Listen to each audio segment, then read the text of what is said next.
Bonjour à tous, je me présente, je m'appelle Antoine Perron, je fais partie de la société CPM et l'objet de cette intervention, c'est l'évolution des tendances de la fonction commerciale.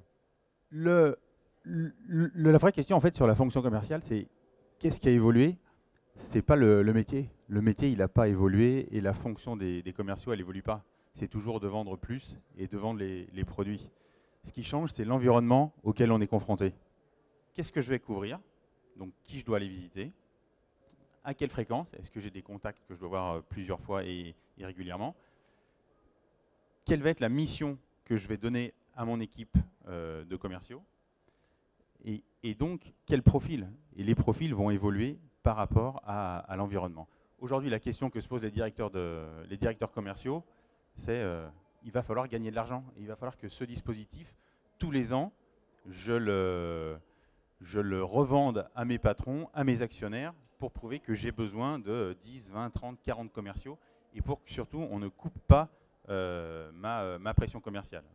Donc les valeurs sur lesquelles je dois jouer, c'est ma capacité à m'adapter, et ensuite ma capacité à bouger, et donc à être flexible, souple.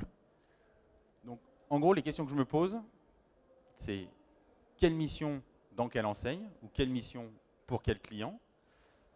C'est est-ce que je dois différencier mes profils selon mes enseignes et mes clients. Les leviers pour améliorer ma couverture et pour améliorer ma pression, en fait, ils sont de trois niveaux.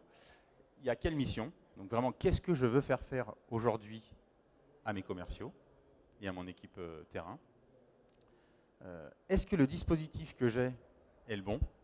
Et aujourd'hui, il faut challenger de plus en plus ces dispositifs qu'on a tous sur le terrain.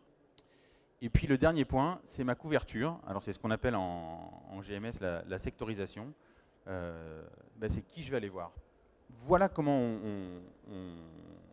on s'organise un petit peu pour les forces de vente en grande distribution. Donc mon attente, elle va être beaucoup dans le relevé de la présence, de la gestion des ruptures. Elle va être un peu dans le développement.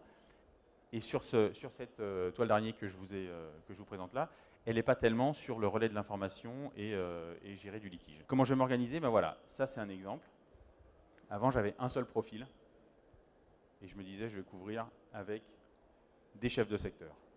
Aujourd'hui, sur certaines problématiques, je me dis, j'ai pas besoin uniquement de chefs de secteur. Il va me falloir des seniors, il va me falloir des chefs de secteur, et puis il va me falloir des promoteurs ou des marchandiseurs ou d'autres métiers qu'on va voir tout à l'heure. Et après, pour chaque profil, je vais rester sur ma grille et puis je vais regarder où est-ce qu'ils peuvent aller. Donc là, je vous ai mis les trois exemples. Donc un promoteur irait plus chez Géant, comme on l'a vu tout à l'heure. Un chef de secteur irait sur les grosses enseignes, un peu chez Leclerc. Et puis un senior aurait des missions spécifiques et peut avoir des contacts régionaux ou des négos en région. Dans un deuxième temps, par rapport à tout ce qu'on vient de voir, il faut que j'adapte mon dispositif. Mon dispositif, il ne peut plus rester comme hier. Donc il faut que j'étonne, il faut que j'innove. Donc vous voyez, c'est un beau citron carré et vert, donc c'est un peu nouveau. Et aujourd'hui, ça veut dire qu'il faut que j'amène de l'innovation, donc que je surprenne tout en restant efficace. Après, en tant que directeur commercial ou patron de votre entreprise, le changement, c'est aussi un changement d'état d'esprit et de scope. Le point suivant, c'était la sectorisation.